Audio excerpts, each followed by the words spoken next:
Pawan Goenka, ED and President at Automotive and Farm Equipment at M&M, joins us on the show.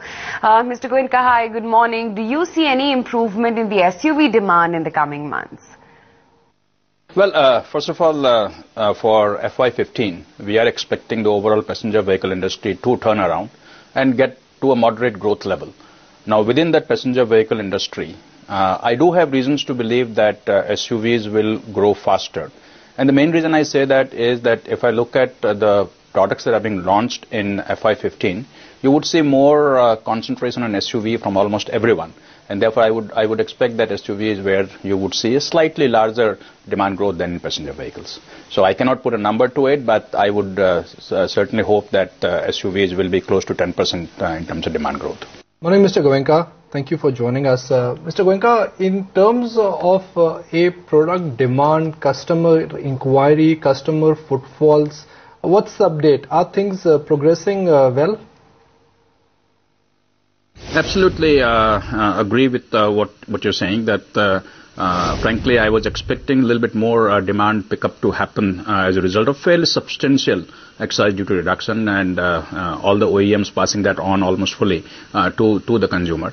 But we have not seen that kind of a demand growth that we were expecting. Yes, there is more activity happening at the dealership, but not much of a demand growth. March was, if you could say, slightly better than February or January, but nothing like a turnaround that's happening. Our conclusion is that everybody is kind of in a pause mode right now, waiting to see what happens in elections, and things will open up post-election, because I don't see no reason why there should not be a demand growth with the excise reduction. Mr. Goenka, updates on the tractor business and your growth expectations for the same in FY15?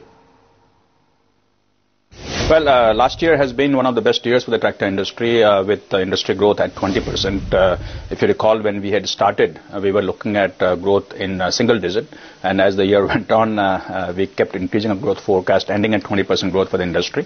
Mahindra & Mahindra has performed slightly better than the industry and have marginally increased its market share as a result of that. We do expect that FY15 will see growth, but not as much as in FY14. We have been saying 8 to 10% growth for the industry in FY15. We still maintain that figure, though there is a little bit of a shadow coming because of this so-called El Nino effect. We still don't know how significant and how serious it will be. But if it does become significant, then it could dampen the 8 to 10% to somewhat lower level. But we still maintain 8 to 10%. Well, the unseasonal rains have impacted agri segment sales. Do you think due to this agri phenomenon, sales could slow down further in next coming quarters? Yes, the unseasonal rains have been quite devastating as far as the harvesting of the crops is concerned, and the estimates for loss to crop vary quite a bit, going as high as 5,000 crores. We have seen an effect of that somewhat in the month of March, where the March industry growth was the lowest that we have seen in the 12 months preceding, at only about 5%. And it might have some effect going into the first quarter, but I think it will wear off. And the bigger thing will be the El Nino effect, and not so much about the loss of crop. But yes, it is a bit of a dampener to the enthusiasm right now and the sentiment right now in the farming community. So how do you see the performance of the export markets right now?